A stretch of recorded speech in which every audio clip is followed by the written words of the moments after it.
I never thought I would be writing this, but here I am. My life has turned into something out of a bad soap opera, and I do not even know how I got here. Let me start from the beginning. I, 38 years old, have been married to my wife, Lisa, 36 years old, for 8 years. We have a son together, Ryan, 6 years old. She also has a daughter, Emily, 14 years old, from her previous marriage. Her ex-husband, Mark, 40M, disappeared from her and Emily's life about 10 years ago. He never contacted her, never sent money, nothing. As far as we knew, he had completely abandoned his responsibilities. Lisa told me that he left because he was a selfish man who could not handle being a father, and honestly, I believed her. Since Emily was just a toddler when Mark vanished, I was the only father she really knew. I treated her as my own, and we had a good life, until 6 months ago when Mark suddenly reappeared. Out of nowhere, he sent Lisa a message saying he wanted to reconnect with his daughter. At first, I was skeptical. Why now? What changed? But Lisa convinced me that Emily had the right to know her biological father if he was willing to step up. I am not a jealous or controlling guy, so I agreed. I even encouraged it. Biggest mistake of my life. First, things seemed normal. Mark took Emily out a few times, trying to build a relationship. Lisa was careful, making sure he was being a responsible parent. But then something shifted. Lisa started acting different. She was suddenly in a better mood all the time. She started dressing up more, wearing perfume even when she was just dropping Emily off to see Mark. And then there were the lies, small ones at first. I am just taking Emily to the park, she would say. But Emily would come home and tell me they had gone to dinner instead. I tried to ignore it. Maybe I was overthinking things. Maybe I was just being paranoid. But then came the night Lisa did not come home. That night changed everything. Lisa had told me she was taking Emily to see Mark for dinner. I was fine with it. I was even happy for Emily. She deserved to have her father in her life if he was willing to step up. But then hours passed. It was getting late, and Lisa was not answering her phone. I texted, called, nothing. Emily was already home by then. Mark had dropped her off, but Lisa had stayed behind. Where's Mom? I asked Emily. She just shrugged. She said she had to talk to Dad about something. At first, I told myself there had to be an explanation. Maybe they were discussing custody arrangements or something important. But as midnight rolled around, I could not shake the sick feeling in my gut. Then, at nearly 2 a.m., Lisa finally walked through the door. She smelled like alcohol and something else. Something I did not want to recognize. Where the hell have you been? I asked, keeping my voice low so I would not wake Ryan. Lisa waved me off like I was being ridiculous. Relax, I just lost track of time. Mark and I were talking about Emily, and then we had a few drinks. Her words slurred slightly. Her lipstick was smudged. And I was not stupid. Talking about Emily until 2 in the morning? I asked, my patience wearing thin. She rolled her eyes. Oh my God. Are you seriously jealous right now? Mark is Emily's father. We were reminiscing. That's all. I wanted to believe her. I really did. But something felt off. And then she went to shower without saying another word. That night I could not sleep. Something was eating away at me. A feeling I could not shake. And the next day, I got confirmation that my gut had been right all along. The next morning, I woke up before Lisa. I barely slept, my mind racing with suspicions I did not want to be true. When she finally got up, she acted like nothing had happened, just smiled, kissed me on the cheek, and started making breakfast like she had not stumbled in at 2 a.m. reeking of alcohol and bad decisions. I tried to play it cool, but I had to know. So, what did you and Mark talk about? I asked, keeping my voice casual. Lisa barely looked up from flipping pancakes. Oh, just about Emily. He wants to start seeing her more regularly. Maybe take her for weekends. That was it? That was the big, hours-long conversation that kept her out until 2 in the morning? I did not buy it. Then, a few minutes later, she slipped up. I told him I would think about it, she said. He is trying to make up for lost time. You know? Wait, I told him. I frowned. I thought you said you guys were just reminiscing? She froze for half a second, just a tiny pause, but I caught it. Then she forced a laugh. Yeah, we were. And talking about Emily too, obviously. That was when I decided to do something I never thought I would have to do in my marriage. I checked her phone.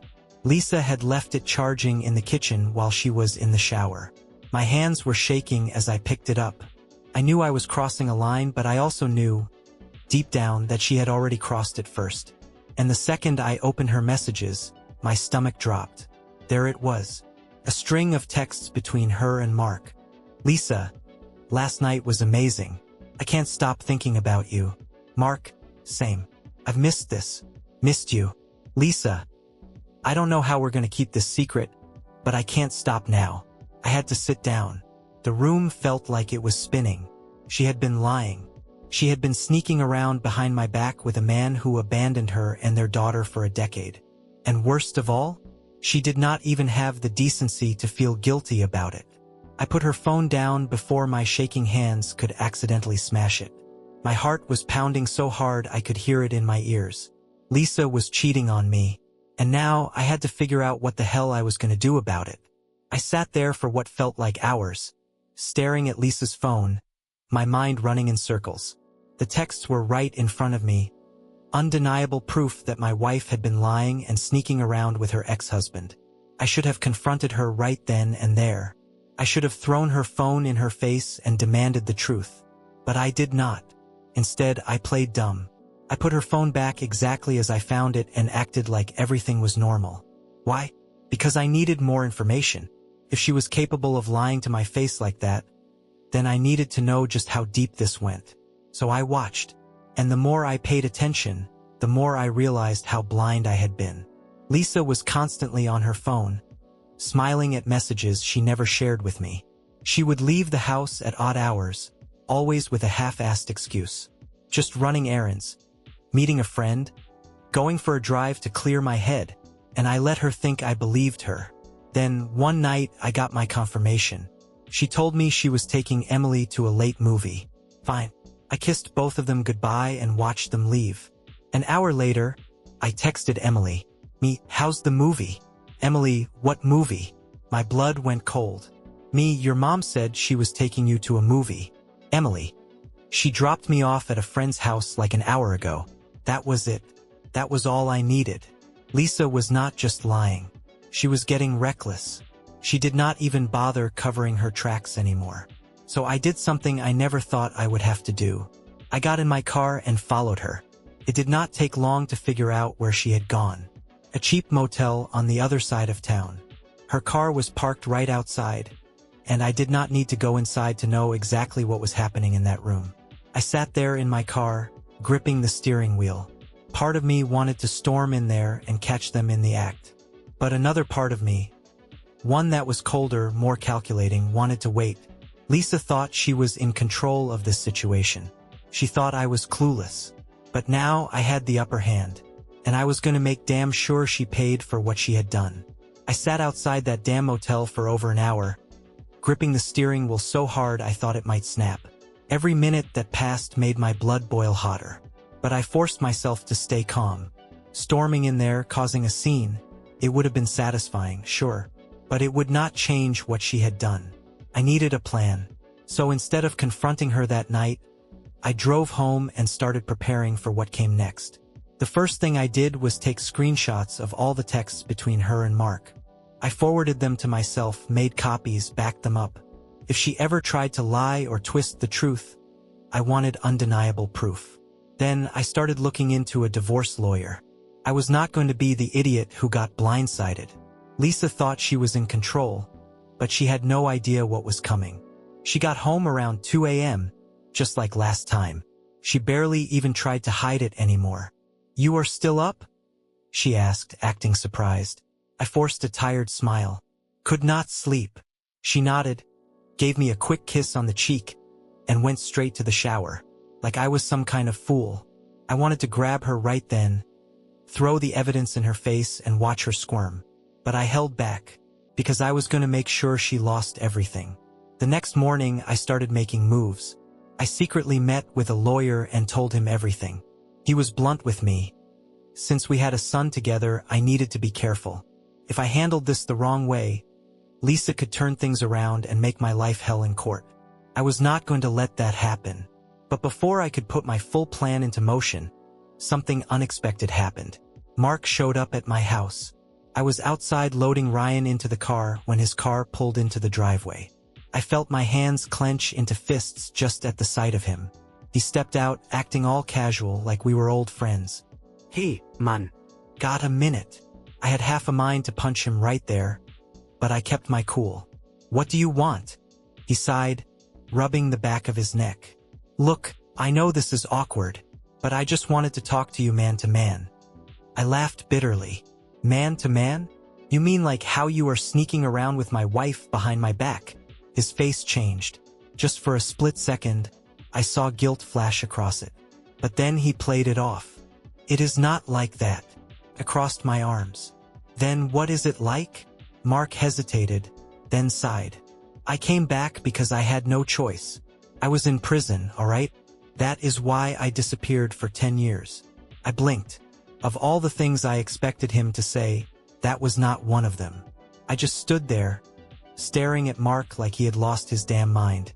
"You were in prison?" I repeated. He nodded, looking uncomfortable. "Yeah, that is why I disappeared. I was locked up for almost a decade." I had a million questions, but the first one that came out was, "For what?" Mark sighed and leaned against his car. "Some stupid shit. Got caught up with the wrong people, made a few bad decisions. Ended up doing time for armed robbery." I nearly laughed. Armed robbery? And this was the guy my wife was sneaking around with? "And now you are back," I said coldly. "And the first thing you do is start sleeping with my wife?" Mark looked away, guilt all over his face. "Look, man, I did not plan for this to happen. When I reached out, it was really just about Emily. But then, Lisa and I started talking again, and I do not know, it just happened." "Bullshit," I snapped. "You knew exactly what you were doing." He had no excuse. He had no defense. He just shrugged like the coward he was. "I get why you are pissed. I would be too." "You think?" I scoffed. Silence hung between us. My son was still in the car, completely unaware of the mess happening right in front of him. I wanted to scream, to hit something, but I knew I could not lose control. "Not yet." Then Mark said something that made my stomach drop. "I know this is not what you want to hear, but Lisa is talking about leaving you," he admitted. "She told me she is confused, that she does not know what to do." I clenched my jaw. So that was her plan? Sneak around behind my back and make me the bad guy when it all fell apart? I took a step closer to Mark. "Tell me something," I said. "If you really care about Emily so much, do you really think blowing up her home and ruining her life again is the best way to do it?" "Get off my property," I said, my voice low and firm. "You want Lisa? Fine. You two deserve each other. But this is not over. Not by a long shot." Mark held up his hands in surrender and backed away. "All recht, Mann. I just thought you should know." I watched as he got in his car and drove off, my blood boiling hotter with every second. Lisa was planning to leave me? She thought she could just throw everything away and walk off into the sunset with this loser? The second Mark drove away, I knew what I had to do. Lisa thought she had me fooled, that she could sneak around behind my back and then choose when to leave me. No, she lost that choice the moment she betrayed me. I spent the rest of the day gathering everything I needed. Screenshots of her texts, proof that she had lied about where she was, even phone records showing her constant calls with Mark. My lawyer had already warned me. If I wanted to make sure Lisa did not screw me over in the divorce, I needed evidence. By the time she got home that evening, I was ready. She walked in, acting completely normal, like she had not just spent the night with another man. "Hey," she said casually, dropping her purse on the table. "How was your day?" I looked up from my laptop and smiled. "Pretty interesting, actually." She paused for a split second, probably noticing the tone in my voice. "Oh? What happened?" I leaned back in my chair. Mark came by. That did it. The color drained from her face. "What?" "Yeah. He told me some interesting things." like how he was in prison for 10 years. You know, the same guy you have been sneaking off to see. Lisa's mouth opened, then shut. She was scrambling for an excuse. I could see it all over her face, but I did not give her a chance. I know everything, Lisa. My voice was cold. I had never spoken to her like this before, and I could see the panic creeping into her eyes. I know you have been lying to me. I know about the motel. I know about the texts. She swallowed hard. Save it. I stood up, grabbing my phone. I have proof of everything. So here is what is going to happen. I am filing for divorce, and I am going to make sure I get full custody of Ryan. That snapped her out of it. You cannot do that, she snapped, her face twisting into anger now. I am his mother, and I am his father. I shot back. A father who does not sneak around and lie to his family. I stepped closer, lowering my voice. And do you really think a judge is going to side with you when I show them the evidence? She opened her mouth again, then closed it. For the first time, she looked scared. You destroyed this marriage, Lisa. Not me. I grabbed my keys and headed for the door. I will be staying somewhere else for now. My lawyer will be in touch. I thought Lisa would break down and beg me to stay. I thought she would cry, apologize, try to save our marriage. Something. But she did not. She let me walk out that door without a fight. That should have been my first warning that she had something planned. I stayed at a friend's house that night, letting everything sink in. I had already set up a meeting with my lawyer to start the divorce process. My main concern was Ryan. I refused to let Lisa and that deadbeat ex-convict drag my son into their mess. But the next morning, I woke up to a storm of missed calls and messages from Lisa. Lisa, we need to talk. Lisa, you are making a huge mistake. Lisa, call me now. Lisa, I told Ryan you left us. I called her immediately, my hands shaking with rage. The second she picked up, I snapped. What the hell did you tell my son? Lisa's voice was eerily calm. I told him the truth, that his father abandoned him. My vision went red. Are you out of your damn mind? You are the one who cheated. I left you, not him. She sighed dramatically. He does not need to know all the messy details. He is just a child. I could not believe what I was hearing. You are seriously trying to turn my own son against me? You left, did you not? She said coldly. You walked out just like you said you would. What else was I supposed to tell him? I was shaking with anger. I knew Lisa was manipulative, but I never thought she would stoop this low. I want to talk to him, I demanded. She scoffed. Not right now. He is upset. He does not want to talk to you. I gritted my teeth. You do not get to decide that. Oh, but I do, she said smugly. You left the house, remember? That means I have him. And until the court says otherwise, I am still his mother. I hung up before I could say something I would regret. I had underestimated Lisa. She was not just a cheater. She was a liar, a manipulator, and now she was using my son as a weapon against me. I knew Lisa was manipulative, but this, using my son against me, that was a whole new level of evil. I did not care what it took. I was not going to let her win. The first thing I did was call my lawyer. I told him everything. How Lisa had been cheating, how she was trying to turn Ryan against me, how she was living with an ex-convict. He told me this was actually good for my case. If I could prove that Lisa was lying and that her new relationship put Ryan in a bad environment, I had a real shot at full custody. But I needed proof, so I started digging. I hired a private investigator to look into Mark. I wanted everything, his criminal record, his parole status, anything that could help me in court. And what he found was worse than I imagined. Mark had only been out of prison for a few months, and he was already in trouble again. He had been caught violating his parole, associating with known criminals, skipping mandatory meetings, and even getting into a bar fight. This was exactly what I needed. I gathered every piece of evidence I had. Lisa's texts, her lies, proof that she had been leaving Ryan alone to sneak around with Mark. I built my case hard.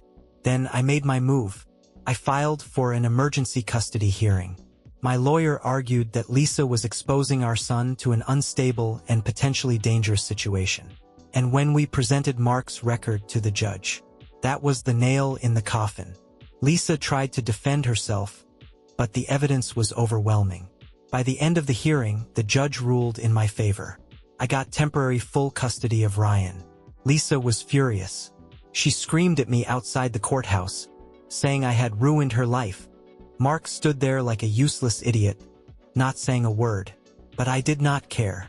I took my son home, away from her toxic mess, and for the first time in weeks, I felt peace. Lisa tried to fight me after that, but it was no use. With all the evidence stacked against her, she had no chance. By the time the divorce was finalized, I had full custody of Ryan, and she was left with limited visitation. As for Mark, he did not last long. A few months later, he got arrested again for violating his parole. Lisa lost everything: her marriage, her kids, her reputation. And honestly, she deserved every bit of it.